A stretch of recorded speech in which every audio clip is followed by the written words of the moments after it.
예, 정치데스크 단독 취재 내용입니다. 강경화 외교부 장관 후보자를 둘러싼 증여세 탈루 의혹에 대한 속보로 전해드리겠습니다. 먼저 그 전에 이거부터 한번 짚어보겠습니다. 오늘 따끈따끈한 여론조사가 보도가 됐는데요. 문재인 대통령 오늘 나온 여론조사 지지율 보니까 78.1%를 기록했습니다.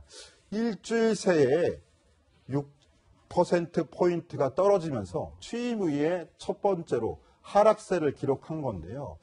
자, 우리 기자들 보기에 6%포인트, 물론 워낙 고공행진 중이라서 그렇게 크다고 볼 수는 없을 수도 있어요. 근데 최석호 기자부터 어떤 이유 때문에 약간 좀 주춤했다고 평가를 하십니까? 저는 인사청문회의 영향이 굉장히 컸다고 생각을 합니다. 인사청문회 영향? 네, 이낙연, 그리고 이낙연 국무총리, 김상조 공정거래위원장 후보자, 그리고 특히나 강경화 외교부 장관 후보자의 잇따른 5대 비리가 밝혀지면서 사실상 청와대는 5대 비리는 원천 배제하겠다. 이러한 원칙까지 약간 유명무실해지는 경향을 보이고 있는데요. 아무래도 경향 때문이라는 평가고. 예, 잠깐만요. 변화와 혁신이 의견들을 다 들어야 되니까 조금만 최석호 기자 미안해요. 더 들을게요. 좀 이따가. 강병규 기자는 어떻게 생각합니까? 저는 좀 다르게 생각하는데 국정 운영 초반에 보여줬던 그 소통의 참신함이 그 동력이 이제 좀 떨어진 것 같습니다. 자, 소통 참신함의 동력이 떨어졌다. 네. 강병규 기자 평가고. 이현수 기자 어떻습니까? 저는 사실 뭐 특별한 이유로 인해서 떨어졌다기보다는 초반에 너무나 높은 지지율 고공행진을 하고 있었기 때문에 인사 국면에서 이 정도 소폭 하락에 뭔가 원인이 있다라고 판단하기가 더 어렵지 않나라는 생각도 해봤습니다. 아, 그렇군요. 저는 지금 말한 세 기자 중에서 최석호 기자 편을 약간 들어야 될 것 같은데요. 이 이야기를 하고 싶어서 그렇습니다. 특히나 이 사람과 관련된 논란도 문재인 대통령의 지지율 하락에 결정적인 영향을 미쳤을 것으로 보이는데요. 바로 강경화 외교부 장관 후보자입니다. 오늘 아침 출근길 최석호 기자가 취재했는데요. 함께 보시겠습니다. 탈루 의혹이 또 마지막 제기됐는데 준비 열심히 하고 있습니다. 증여세 안 감사합니다. 내실 겁니까? 네, 냈습니다. 아유, 그 증여세 안 내신 걸로 돼 있는데요. 네. 남편분이 인정하셨는데요. 네, 최석호 기자. 네. 강경화 후보자 출근길에 끈질기게 계속 물어보는데 뭘 물어본 겁니까? 예, 증여세 탈루 의혹에 대해서 물어본 겁니다. 여러 가지 의혹이 있었습니다. 딸의 위장 전입, 건강보험 특혜, 그리고 증여세 납부 지연이 있었습니다. 그런데 이번에는 증여세를 아예 내지 않았다. 큰딸이 아예 증여세를 납부하지 않았다. 이러한 논란이 또다시 불거진 겁니다. 그거는 어제 최석호 기자가 우리 채널A 종합뉴스에 단독 보도를 했던 내용이죠. 네. 바로 그 부산에 있는 콘도미니엄 얘기인 것 같고. 자, 그 얘기도 좀 이따 자세히 한번 짚어보죠. 잠깐만 대기해 주시고요. 이현수 기자, 네. 이거부터 한번 짚어볼게요. 역시 주말 직전에 바로 네. 나왔던 얘기인데, 자, 강경화 후보자가 큰딸을 위해서 위장 전입했던 문제의 정동 아파트 502호. 네. 여기에 위장 전입한 사람이 한두 명이 아니라면서요. 이게 아파트가 아니라 아지트라는 소리까지 나와요. 뭐 그런 이름까지 붙어도 될 정도로 한 16년 동안 전입 전출자가 한 25명에 달하는 겁니다. 뭐 확실히 확인되지 않았지만 위장 전입으로 의심되는 사례가 한 7가구 정도 되는 건데요.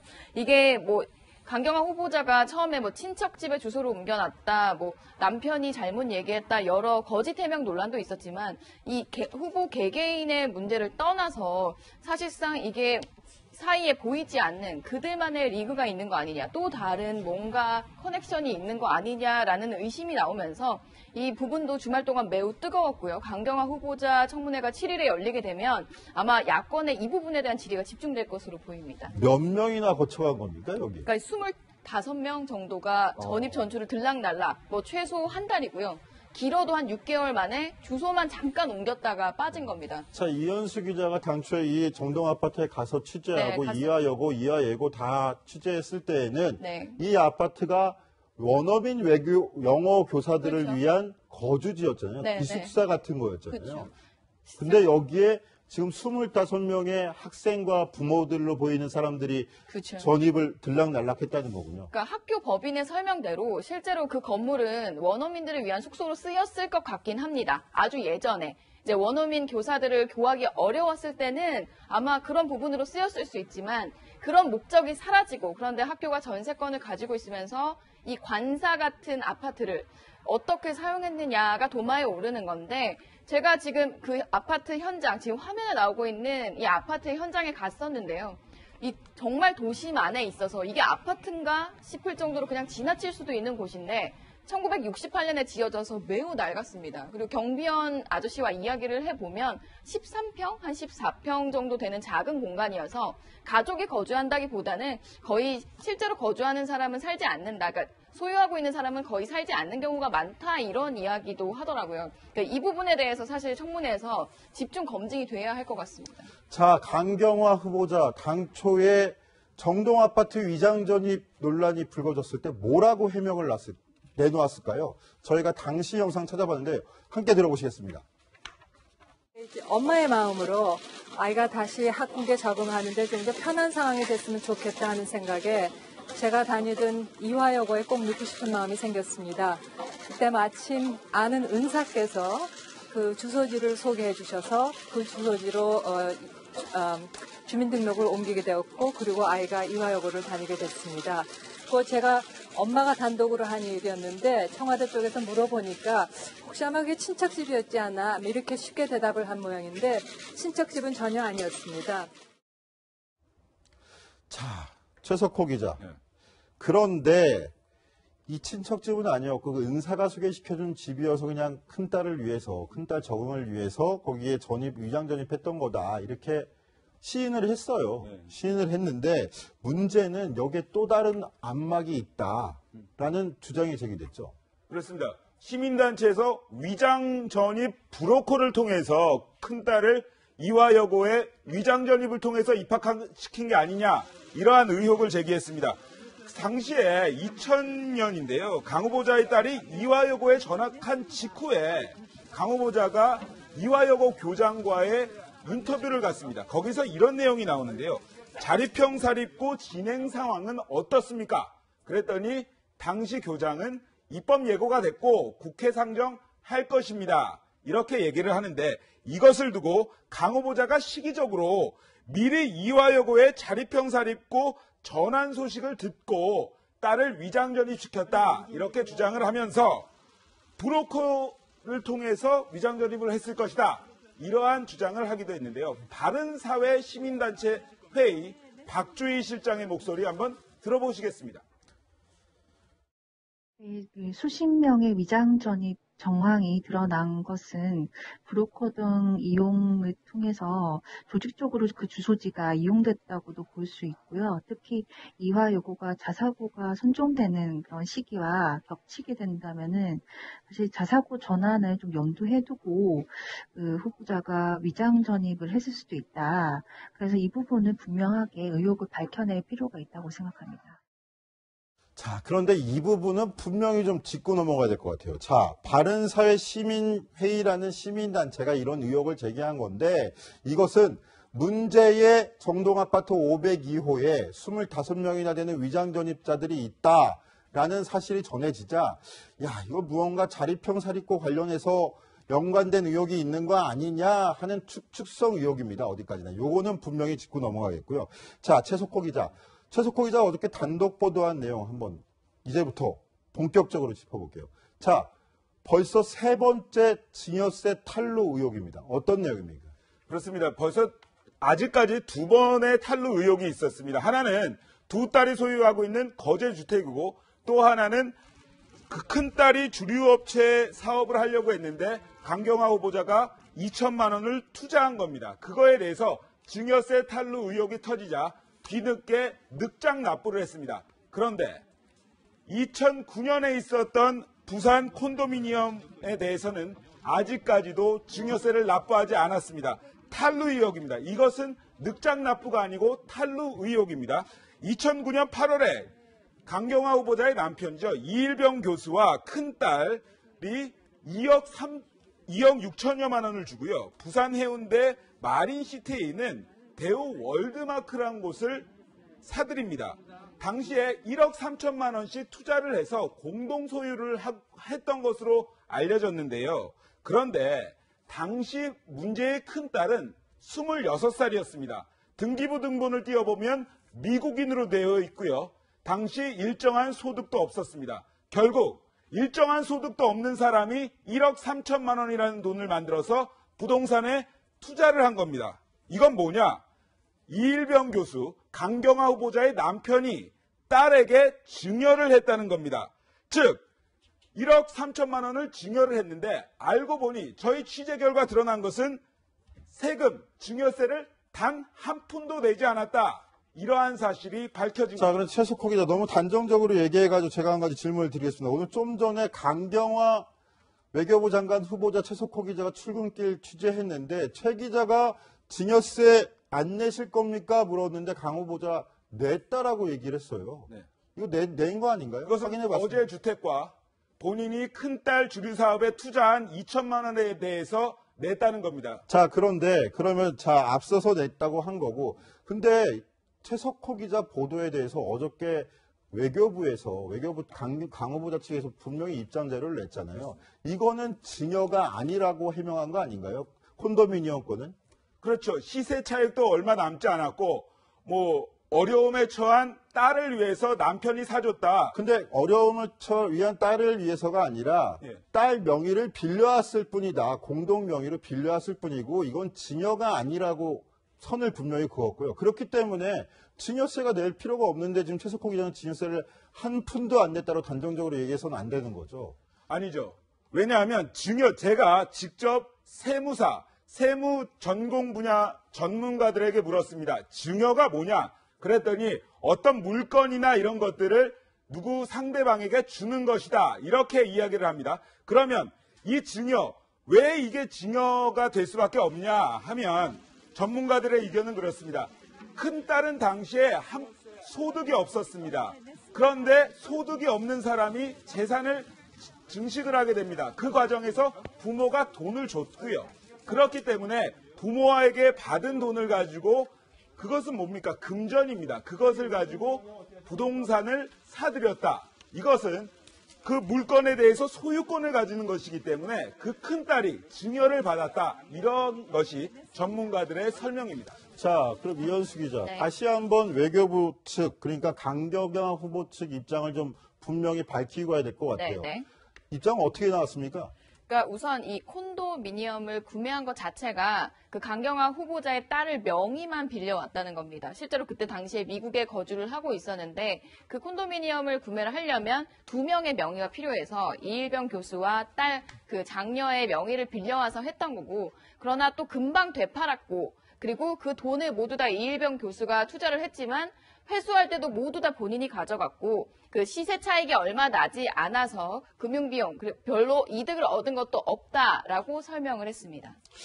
자, 그러면 분명히 좀 전에도 제가 설명했고 이현수 기자도 얘기하지만 딸 명의만 빌려왔을 뿐이다.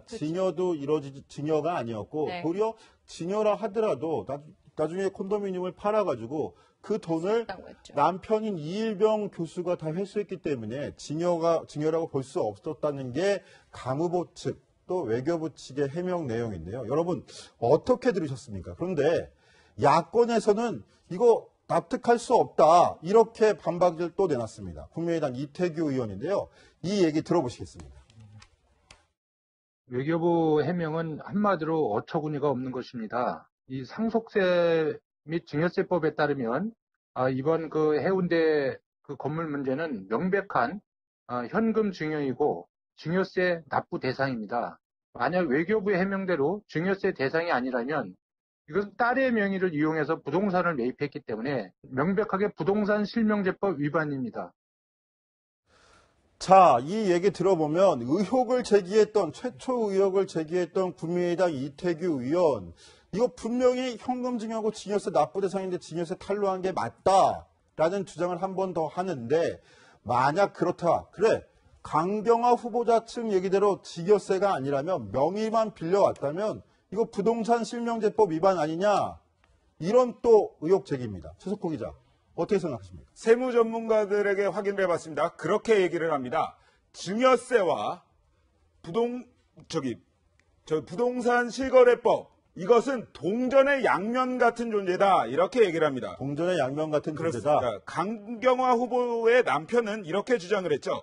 딸의 명의만 빌려왔을 뿐 모든 돈은 다 내가 냈고 모든 것은 내가 다 처리했다. 그런데 이태규 의원은 이렇게 말합니다. 만약 그렇다면 부동산 실명제법 위반이다. 왜냐하면요. 부동산 실명제법에는 이런 얘기가 나옵니다.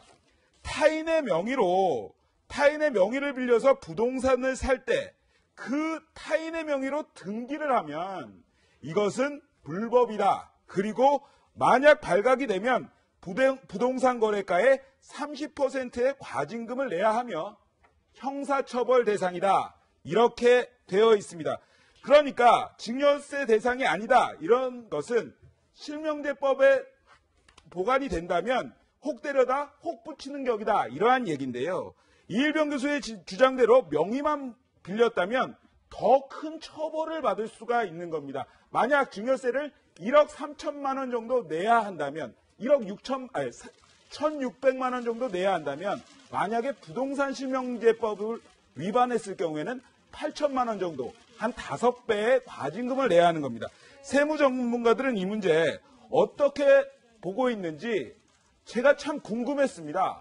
외교부 해명과 야권의 주장 그 어느 쪽의 의견이 맞는지 제가 한번 직접 취재해봤습니다. 사고 난 다음에 10개월에 팔았고 그런데 그 돈을 아버지가 전부 가지고 있다고 했기 때문에 형식적으로는 증여를 했다가 증여를 취소해서 다시 아버지가 가지고 있는 것처럼 이렇게 볼 여지가 있죠. 이건. 그러니까 이 경우에는 이제 1억 3천만 원 증여에 대해서 증여세 내고 반환하는 1억 3천만 원도 증여세 내고 이렇게 되는 거죠. 아, 그러면 증여세를 2번 내야 되는 거예요? 그렇죠. 2번 내야 되는 거죠. 처음에는 딸이 내야 되고 두 번째는 아버지가 내야 되는 거죠. 자, 지금 최석호 기자가 취재를 한 세무 전문가 교수는 이게 현금 증여일 경우엔 강경화 후보자의 딸뿐만 아니라 다시 돌려받은 아빠 이일병 연세대 명예교수도 증여세를 또 내야 된다라는 주장인데요. 자, 점점 의혹이 더 하는 것 같습니다. 앞으로 이어지는 인사청문회 지켜봐야 될 것 같은데요. 근데 야권에서는 강 후보자를 향해서 굉장히 공격 수위를 높이고 있습니다. 이런 의혹들이 계속 불거지기 때문이겠죠. 모레 청문회를 보이콧하겠다. 이런 가능성까지 내비치고 있는데요. 목소리 한번 들어보실까요? 이쯤 되면 실정법 위반에 앞서 파렴치범이라고 해도 과언이 아닐 것입니다. 여기에 더해서 장녀의 음주운전 전력까지 드러났습니다. 참으로 안타깝고 개탄스럽습니다. 강경화 후보에 대해서 물으신다면 국민의당은 노라고 답할 수밖에 없습니다. 상한 냄새가 나는 음식이 있다고 한다면 먹어보고 버리겠습니까? 지독한 여러 냄새가 나면 버리는 게 현명하다고 저는 이렇게 보고 있고요. 특히 이런 후보자를 추천해놓고 국회에서 검증해보라고 하는 것은 저는 대통령의 직무유기다, 무책임한 행동이다. 자, 야권에서 이번만큼은 못 봐주겠다 벼르고 있는 것 같은데요. 그런데 반면에 반기문 전 유엔 사무총장, 강금실 전 법무부 장관, 오준 유엔 대사까지 그야말로 역대급 지원인 것 같아요. 강경화 후보자가 굉장히 훌륭한 인사다라고 지원을 하고 나섰네요. 파격 인사인 만큼 그만큼 이제 기대치도 높고 외교부 조직 내에서도 확실히 좀 이렇게 지지하는 세력들이 있는 것 같습니다. 이번에 반기문 전 유엔 사무총장 귀국했을 때 함께 오찬을 했습니다. 비공개 오찬을 하면서 사실상 장관 수업을 받은 거냐 이런 관측들이 나왔고요. 강금실 전 법무부 장관, 노무현 정부 때 했던 법무부 장관이었던 강금실 전 장관은 SNS에 글을 올려서 새로운 외교 패러다임을 열 적임자다 이렇게 극찬을 했고요.